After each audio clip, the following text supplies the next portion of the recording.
Alors, bonjour à tous, bienvenue dans ce tutoriel Tinkercad sur la plateforme iPad. D'abord, Tinkercad, ce que c'est un logiciel qui nous permet de faire beaucoup de choses, notamment donc de simuler des cartes Arduino et des circuits, des montages avec Arduino. Donc, ça nous permet de faire des fois, donc, de façon virtuelle, des tests. Ça, c'est une des possibilités. On va voir éventuellement, on pourra utiliser également Tinkercad pour faire de la conception d'objets 3D. Donc, sans plus tarder, la première étape, bien sûr, c'est à l'aide du code, du lien que je vous ai transmis, de vous connecter donc à la classe.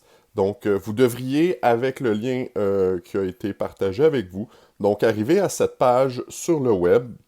Tout ce que je vais faire comme présentation aujourd'hui va se faire sur le web. Sachez par contre que l'application Tinkercad existe également sur iPad.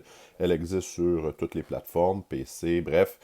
Et vous pourriez faire exactement les mêmes étapes, donc, avec Tinkercad sur application plutôt que sur le web. Moi, je vais rester ici sur le web. Ça va être le plus simple pour la présentation.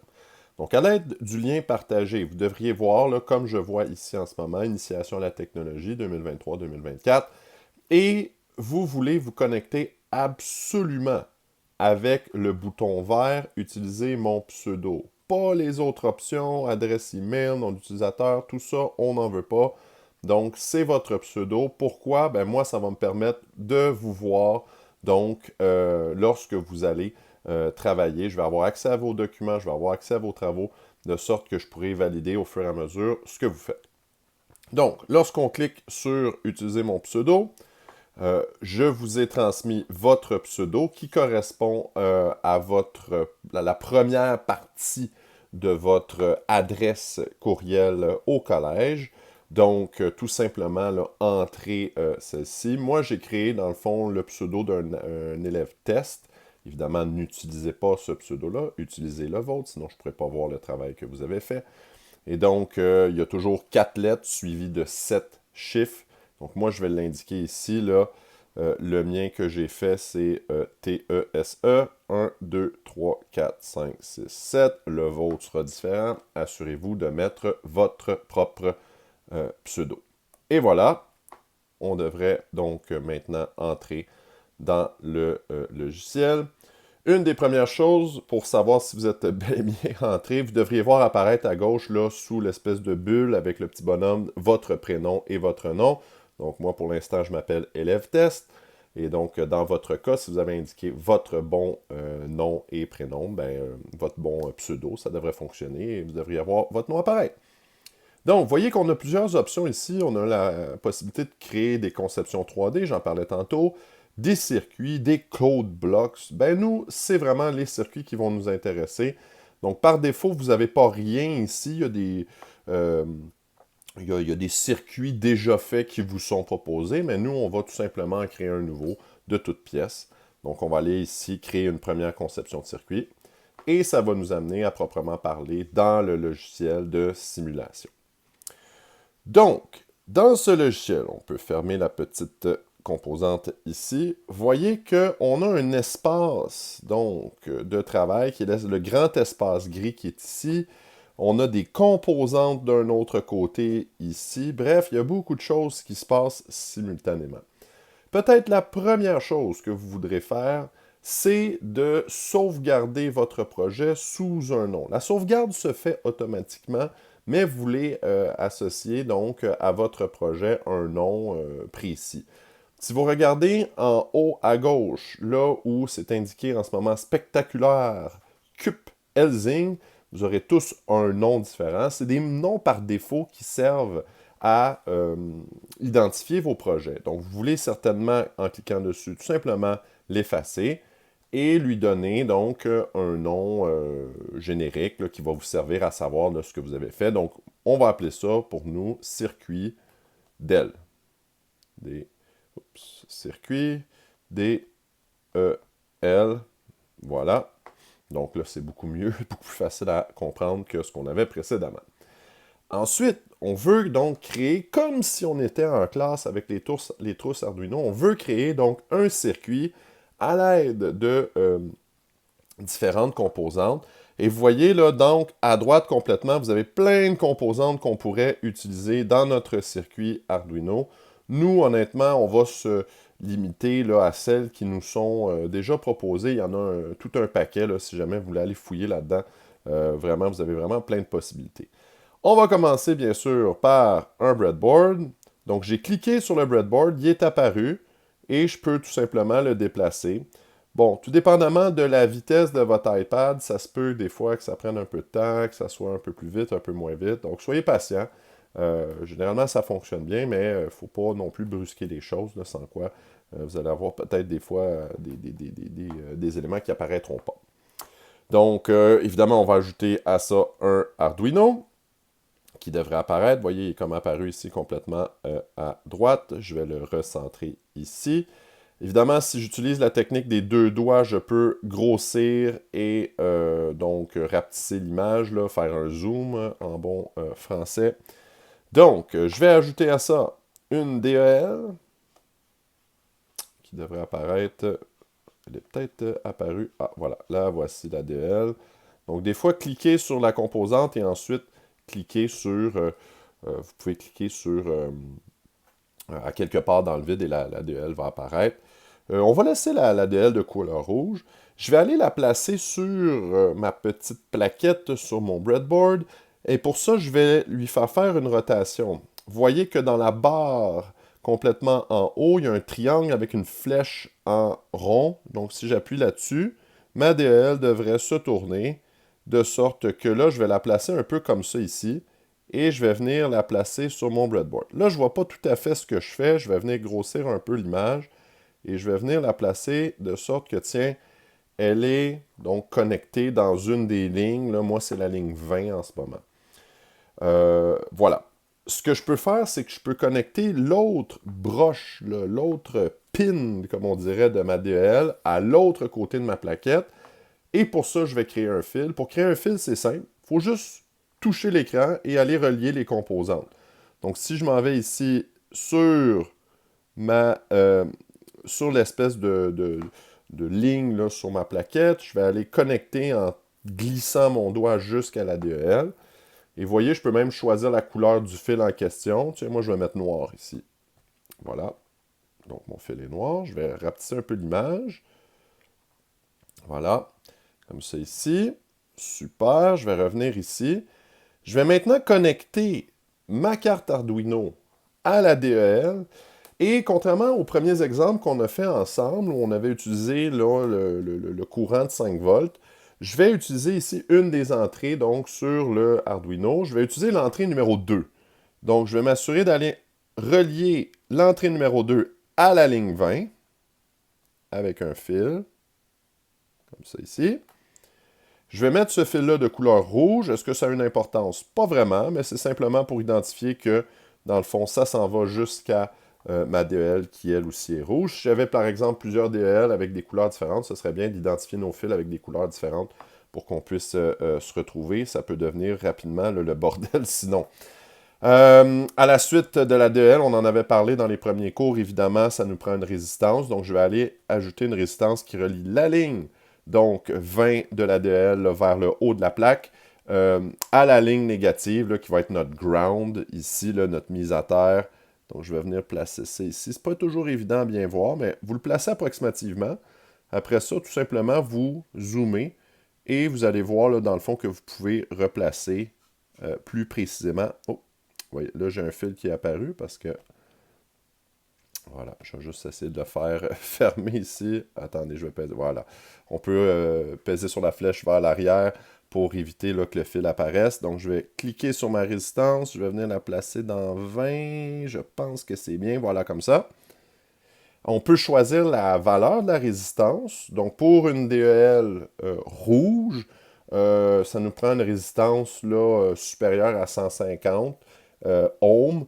On pourrait mettre 150. Nous, on a utilisé en classe des résistances de 220. Je vais mettre 220 ici. Donc, 2, 2, 0. Et on est en ce moment en kilo-ohms. Donc, ça serait 220 000 ohms. C'est pas ce qu'on veut. On veut juste des ohms. On veut juste, dans le fond, 220 ohms. Et si vous l'avez correctement fait, vous devriez avoir dans le fond donc 220 avec les deux petites barres rouges, une barre brune sur votre résistance. Je remarque ici que ma résistance n'est pas tout à fait bien placée. Je vais la monter d'une coche comme ça, voilà. Je voulais qu'elle soit connectée au négatif. Et le négatif, ben vous le savez, hein, ça s'en va au ground. Donc je vais aller relier la ligne négative en haut de mon breadboard. Et je vais aller relier ça, donc voilà. Si je veux faire des beaux fils, vous voyez, il y a comme des lignes bleues qui apparaissent. Je peux faire ça comme ça ici, cliquer ailleurs et avoir une autre ligne qui apparaît. Bon, sur iPad, c'est pas super ça ici, là. Vous voyez que j'ai pas encore maîtrisé le système. Ça peut fonctionner si vous prenez votre temps. C'est plus facile à faire sur ordinateur. Sinon, vous pouvez faire les fils en ligne droite. C'est juste que quand on a beaucoup de fils sur un montage, évidemment, ça peut, si les fils se croisent, devenir très, très difficile à voir. Je vais mettre ce fil noir et mon circuit est complété de sorte que je pourrais simuler donc un code avec l'Arduino pour contrôler ma DL grâce à la carte Arduino. Et c'est ce qu'on va faire là, donc à l'instant. Pour y arriver, ben pour ça, on va avoir besoin de faire du code et on va aller cliquer justement sur la petite case code. Quand on sera en classe, vous allez voir que ça va être un peu différent quand on veut vraiment coder la vraie carte Arduino, mais les principes sont les mêmes. Donc, ce qu'on va voir dans les prochaines minutes, ça fonctionne bien dans la réalité. Voilà. Donc, première des choses, quand vous appuyez sur code, vous allez avoir des espèces de blocs de couleurs comme ça ici. Personnellement, je n'aime pas travailler avec ça. Il y en a qui aiment, mais moi, je trouve ça souvent très complexe, souvent pas très, très intuitif.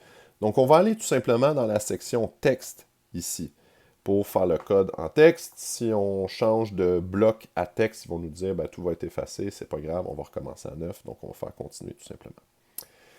Et voilà. Donc, voici le code qui va contrôler votre DEL. Et on va passer, dans le fond, étape par étape, ce que vous avez dans ce code-là. Évidemment, le code informatique, c'est écrit en anglais, donc soyez pas surpris si vous voyez la plupart des mots qui apparaissent en anglais. C'est pas mal toujours le cas pour tous les langages de programmation informatique. Donc, la première chose que vous voyez, et je vais tenter de le surligner ici, vous voyez une section qui s'appelle Void Setup. Cette section-là, c'est une série d'instructions qui vont se faire une fois au début, donc, de votre programme. Quand vous lancez votre programme, cette section-là va s'exécuter une fois. Qu'est-ce qui va s'exécuter? Pin, mode, LED, blablabla, tout ça, j'en reparle dans quelques instants. Ensuite, la deuxième section à votre code, c'est celle qui s'appelle Void Loop. Je vais essayer de la surligner également celle-là. Je ne sais pas si je vais y arriver. Attendez. Ben, vous la voyez là dans le fond. Ici. Bref, j'arrive pas à la surligner. C'est pas plus grave. Donc, la section Void Loop, ça, c'est du code qui va se répéter à l'infini une fois que la section Setup a été exécutée.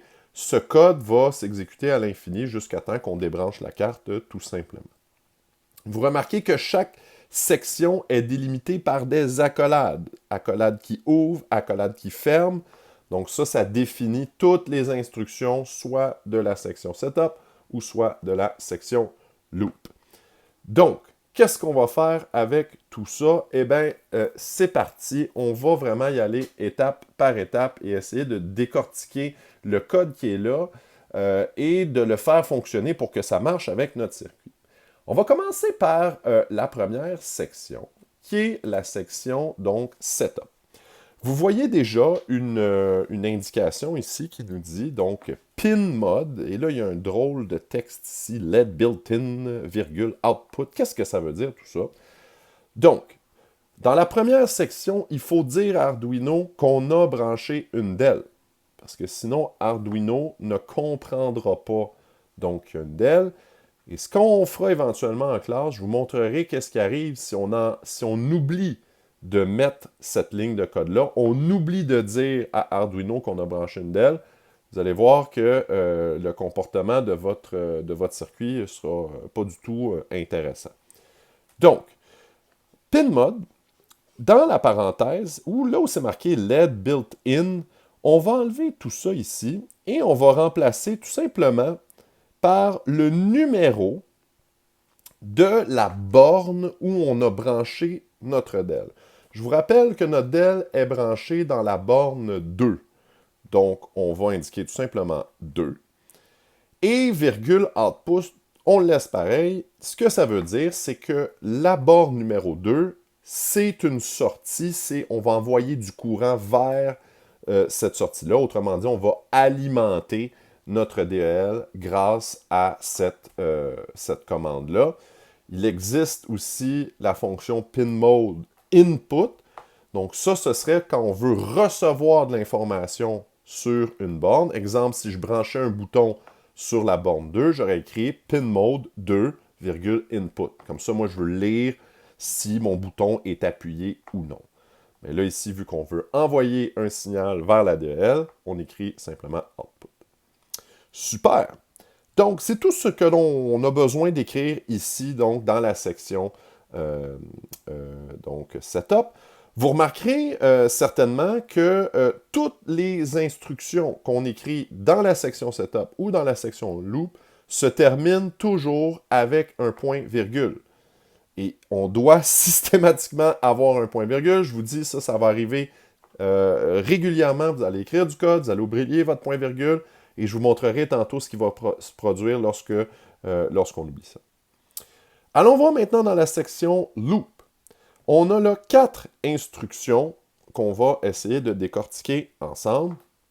Ce qu'on veut réussir à faire avec ce montage-là, c'est très très simple. On veut tout simplement faire en sorte que la DEL clignote. Donc, elle s'allume, s'éteigne, s'allume, s'éteigne. Et c'est ce que le code qui est écrit là va nous permettre de faire. On a des petites modifications de rien du tout à faire. Donc, la première instruction que vous avez dans votre code, c'est écrit Digital Write. Digital Write veut dire envoie un signal, envoie du courant électrique. Et nous, on veut l'envoyer où? Ben, on veut l'envoyer à la DEL. Fait qu'on va encore une fois effacer l'espèce de LED built-in et on va remplacer ça par la DEL qui est branchée sur la borne 2. Vous voyez ensuite virgule I. Ce que ça veut dire, ça veut dire qu'on va envoyer un courant électrique. Donc, plus tard, ça va être indiqué low. Ça veut dire on n'envoie pas de courant électrique. Donc, digital write numéro 2 I, si je traduis en français, c'est envoie un courant électrique à la borne de 2. Et d'ailleurs, tantôt, on pourra se donner des petits aides-mémoire. Pour ceux qui se posent la question, c'est quoi le code ici qui est en espèce de orange-brun, là? Wait for 1000 millisecondes. On va y revenir dans quelques instants. On appelle ça des commentaires. Ensuite de ça, qu'est-ce qui se passe ensuite? Vous voyez la fonction en dessous, delay. Qu'est-ce que veut dire la fonction delay? Ça veut dire, dans le fond, tout simplement qu'on va attendre. On va attendre 1000, et ce sont des millisecondes. Donc, 1000 millisecondes, c'est 1 seconde. Si j'avais voulu attendre 2 secondes, j'aurais écrit 2000. Si j'avais voulu attendre 10 secondes, j'aurais écrit 10 000. Donc, le temps sur Arduino se calcule en millisecondes. Donc, on va attendre 1000 millisecondes. On va attendre tout simplement, donc, que le temps passe. Et ensuite, on va aller à la prochaine indication. Si je ne mets pas cette information-là, je pourrais faire le test tantôt, vous allez voir, il n'y a pas de temps entre les instructions. Le temps est très, très petit. Chaque instruction s'exécute très, très rapidement. Donc, si je ne mets pas la ligne delay, je vais passer directement de Digital Write High à Digital Write Low. Donc, c'est comme si, autrement dit, il n'y avait pas de temps d'attente entre le fait d'allumer et de fermer la lumière. Et tout ce que je verrais, c'est absolument rien. Bref, allons à l'instruction suivante. Digital Write. On va encore remplacer LED built-in par 2, parce qu'on veut envoyer une information à la DEL. Et cette fois-ci, on veut lui dire de l'éteindre. Donc, j'allume, j'attends 1 seconde, je l'éteins, et vous aurez deviné la dernière instruction, j'attends également, donc, 1 seconde. Et simplement avec ce petit code très très simple, je vais baisser mon clavier ici, je vais fermer l'onglet de code, Ne vous inquiétez pas, vous n'avez rien perdu. C'est juste pour mieux voir le tout. Eh bien, si on démarre la simulation, regardez bien ce qui va se passer ici. On va voir notre DL qui s'allume et qui s'éteint avec une fréquence, donc de 1 seconde allumée, 1 seconde éteinte. Et c'est le petit circuit très simple que je voulais vous faire travailler aujourd'hui, tout simplement. Il y aura 2 défis dont je vais vous parler dans quelques instants. Mais d'abord, je voulais juste ajouter quelques informations rapides sur le code qu'on vient d'écrire. Je vais arrêter la simulation. Je vais revenir dans la page de code ici. Donc, j'ai parlé tantôt de ce code-là qu'on voit qui est comme en brun, orangé. Là. Je l'ai mentionné tantôt, on appelle ça des commentaires. Ce que sont des commentaires, c'est dans le fond du code qui n'est pas interprété, ce n'est pas des instructions, c'est simplement des indications pour que la personne qui écrive le code se retrouve facilement. Là, vous constatez que le code que j'ai écrit, c'est un petit programme facile, mais si j'avais des dizaines, voire des centaines de lignes de code, eh bien là, ça serait peut-être difficile de me retrouver là-dedans. Donc, c'est toujours une bonne idée d'indiquer des commentaires pour se retrouver éventuellement. Et comment est-ce qu'on écrit des commentaires? Bien, vous voyez, vous avez déjà peut-être une bonne idée ici. Une des façons de faire, c'est en ajoutant 2 barres obliques. Si j'ajoute 2 barres obliques, n'importe où dans le code, vous voyez, ça devient brun. Et tout ce qui suit sur la même ligne, c'est un commentaire. Donc, je pourrais écrire ici, pinmod 2 output, je pourrais écrire un commentaire comme quoi, je sais pas moi, je définis la borne 2 comme une sortie. Donc, tout ça veut dire que je veux envoyer un signal à la borne 2. Donc, je viens d'expliquer en somme qu'est-ce que ça veut dire cette ligne de code-là. Est-ce que vous avez besoin de le faire à chaque instruction que vous faites? Peut-être pas, mais de temps à autre, ça peut être une bonne idée. J'aurais pu en écrire un autre ailleurs. J'aurais pu écrire ici, à côté là, de Digital Write I, tout simplement, voyez, on va l'allumer ici, là, comme ça. Del allumé. J'aurais pu écrire ça, D-E-L allumé. Voilà, allumé. Super. Donc, comme ça, je comprends que cette ligne de code-là sert à faire allumer la DEL. La ligne suivante, wait for 1000 millisecondes. J'aurais pu l'écrire en français, mais c'est d'attendre, dans le fond, 1000 millisecondes, 1 seconde, et ainsi de suite. Bref, vous voyez que ça peut être pratique, comme ça, d'indiquer à différents endroits des commentaires. C'est toujours une bonne pratique de le faire, et c'est quelque chose éventuellement que j'évaluerai dans votre code. Si votre code n'a aucun commentaire et que c'est très, très difficile de s'y retrouver, eh bien, à ce moment-là, vous pourriez perdre des points quand j'évalue le code que vous écrivez dans le cadre d'un projet. Autre chose que vous allez remarquer aussi, quand on écrit des fonctions, des instructions là, à différents endroits dans notre code, il y a une espèce de règle à respecter au niveau des espaces. Quand j'ai écrit des informations, bon, c'était déjà fait pour moi, mais si j'ajoutais ici une information dans mon code, imaginons que je voulais réallumer ma DEL, j'écrirais digital, je vais revenir ici dès le départ, parce que c'est ce que je voulais vous montrer. J'écris jamais l'instruction verticalement alignée avec le titre de la section. Là, en ce moment, je suis dans la section loop. Je ne veux pas que mon code apparaisse ici. Digital, write, n'oubliez pas le W majuscule. Et là, 3 petits points, je ne le laisserai pas comme ça ici, là, dans tous les cas. Je ne peux pas l'écrire comme ça. Il faut toujours que je mette un espace avant, ici, et faire en sorte que mon code soit décalé. Encore là, ça facilite la lecture. Si tout mon code était vraiment collé ici, ça devient difficile de distinguer qu'est-ce qui est quoi, qu'est-ce qui est dans quelle section. Bref, c'est vraiment pas idéal d'écrire le code comme ça. Et encore une fois, ça, c'est quelque chose qui, éventuellement, quand vous écrirez du code dans des projets plus complexes, c'est quelque chose que je vais certainement regarder, bien sûr. Voilà. Donc, dernière petite chose, j'en parlais tantôt. Qu'est-ce qui arrive si je fais une erreur dans mon code? Et l'erreur classique, je vais la faire ici, je vais la commettre. Vous pouvez essayer, voir qu'est-ce que ça donne. Je vais oublier un point-virgule. Regardez bien, ici. Je vais oublier un petit point-virgule. Et là, regardez ce qui va se passer quand je vais démarrer la simulation. Qu'est-ce qu'on va me dire? Oh! Erreur.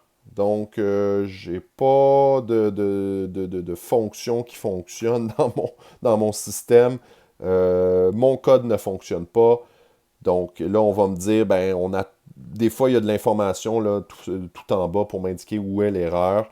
Bref, il faut que je corrige une erreur. Et dans ce cas-ci, ben, on l'a vu, hein, c'est que j'ai oublié d'indiquer mon point-virgule à la fin de mon instruction. Donc là, si je l'ajoute, je vais être correct.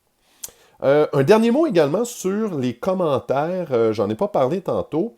Une autre façon de faire des commentaires, c'est avec la fonction suivante. Je vais essayer de le faire ici pour qu'on puisse bien le voir. Voilà, je vais me mettre un peu d'espace. Si j'ai un très long commentaire à écrire sur plusieurs lignes, ça serait long, dans le fond, d'indiquer double barre oblique à chaque ligne pour écrire mon commentaire. Donc, regardez bien ce que je peux faire ici. Je peux mettre une barre oblique. Je peux mettre également une étoile. Et là, tout ce que je vais écrire à partir de maintenant, blablabla, blablabla, j'écris plein de choses. Est-ce que ça fonctionne? Pas tellement. Il ne veut pas vraiment écrire mon commentaire. Bref, je ne sais pas pourquoi ça apparaît ici, ça apparaît pas ici. Bref, si j'écrivais plein de textes dans cette section-là, je pourrais ensuite aller ajouter une autre. Attendez un instant, je vais essayer de faire en sorte que je puisse avoir mon code qui apparaît. Est-ce que j'ai mon code? Ah, voilà. Donc là, j'écris n'importe quoi ici. Je vais aller sur la ligne suivante. Je vais écrire encore n'importe quoi. Une dernière ligne, n'importe quoi. Et si je veux fermer ce commentaire-là, eh bien, je peux faire les mêmes symboles dans l'ordre inverse, c'est-à-dire l'étoile en premier et la barre oblique en deuxième. Et là, tout ce qui est entre barre oblique, étoile, étoile, barre oblique, c'est du commentaire. Ça ne sera pas considéré donc, dans mon code. Donc, si vous avez des fois du code plus long à écrire, et bien là, à ce moment-là, ça peut être pratique de faire ça. Aussi, ça peut être pratique quand vous voulez enlever des sections de code sans les effacer. Imaginons que j'ai un problème avec mon code et que je voulais enlever, par exemple, la ligne delay, la ligne digital write 2 low et l'autre ligne delay, sans avoir à effacer tout ce code-là. Tout ce que je pourrais faire, c'est mettre ici mon curseur, mettre barre oblique, étoile. À la fin, ici, je peux mettre étoile, barre oblique. Et je viens de faire en sorte d'effacer, en quelque sorte, d'annuler l'effet de ce code-là. Donc, ici, là, je vais effacer tout le commentaire que j'avais fait là. Toutes les 3 lignes de code que j'avais préalablement ne sont plus valides jusqu'à temps que j'enlève, dans le fond, la barre oblique et l'étoile au début et à la fin. Donc, ça peut être une façon de désactiver du code à l'intérieur de votre programme là, assez facilement, sans effacer, comme je le disais, toutes les étapes. OK, excellent. Donc, ça faisait un petit tour d'horizon de nos principales fonctions ici. Ce que je vais vous demander de faire maintenant avec tout ça, ça va être de faire 2 défis. Comment faire des défis et de réaliser ces défis-là? Eh bien, c'est très simple. Ce que vous allez faire d'abord, donc assurez-vous avant de fermer ce circuit que vous avez bel et bien donné un nom qui est autre chose qu'une espèce de nom bizarre donné par défaut par Tinkercad. Vous pouvez appuyer sur l'icône Tinkercad ici. Ça va vous ramener donc à votre page d'accueil. Voyez ici que vous avez donc votre circuit d'aile qui est là. Et étant donné que les défis vont se baser sur le même circuit, mais avec du code différent, je ne veux pas vous demander à chaque fois de recopier, de refaire tout le circuit, ça peut être long. Regardez bien ce que vous pouvez faire ici qui est beaucoup plus simple. Vous pouvez aller cliquer sur la petite roulette et faire dupliquer. Et lorsque vous faites dupliquer, vous allez avoir le même circuit qui va apparaître. Et donc, ça va être indiqué en haut « Copy of circuit DEL » et vous pourrez changer le nom, tout dépendamment. Donc, du défi que vous voulez réaliser avec ça. Donc, à partir de ce circuit, et en modifiant le code déjà présent qu'on a travaillé ensemble, je vous demande de réaliser les deux défis suivants. Le premier, relativement facile. Le deuxième n'est pas terriblement difficile non plus. Alors, le premier défi, très simple, c'est de faire clignoter la DEL rapidement, plus vite dans le fond que un clignotement par seconde. Et donc, simplement en modifiant le code que vous avez, donc vous pourrez vous créer un autre circuit, dupliquer votre circuit initial. Vous voyez, moi, je lui ai donné le titre « Défi DEL-vite » pour dire que je vais la faire clignoter vite. Et à quoi devrait ressembler votre défi? Ben, rien de très compliqué. Vous voyez, je vais démarrer la simulation pour que vous puissiez voir à quoi ça va ressembler. Et voyez que là, ma DEL clignote beaucoup plus rapidement qu'est-ce qu'elle ne faisait donc au préalable avec le circuit précédent. Donc, premier défi, rien de trop compliqué, c'est pas beaucoup de modifications à faire à votre code, même très très peu. Je pense que vous serez en mesure de le faire très très facilement. Deuxième défi, vous pourrez à nouveau dupliquer donc votre circuit initial. Et le deuxième défi devrait ressembler à quelque chose comme cela. Le but, c'est de faire un signal en morse. Pour ceux qui connaissent le morse, c'est des signaux qu'on utilisait avec les télégraphes à l'époque, très très lointaine. Et le signal, pour ceux qui le connaissent en morse, c'est le signal SOS. Donc un signal qui peut être utilisé par exemple, là, des véhicules qui sont pris et qui veulent communiquer, s'il n'y a pas d'autre façon de communiquer via simplement des bips sonores ou lumineux. Donc, ça peut être une façon de faire un signal SOS. Donc, signal SOS en morse, c'est 3 bips longs, plutôt 3 bips courts qui représentent le S, 3 bips longs qui représentent le O, et 3 bips courts encore qui représentent le dernier S. Je vous montre ce à quoi ça ressemble si j'active ici la simulation. Donc, on est dans les 3 bips longs. 1, 2, 3. 1, 2, 3. 1, 2, 3. 1, 2, 3. Donc, vous voyez toujours 3 bips courts, 3 bips longs, 3 bips courts. Et avant que le prochain signal reprenne, il y a une petite pause aussi. C'est pas instantané, on recommence pas tout de suite. Donc, 3 bips courts, 3 bips longs, 3 bips courts. Donc, quand je parle de bip, c'est de clignotement lumineux.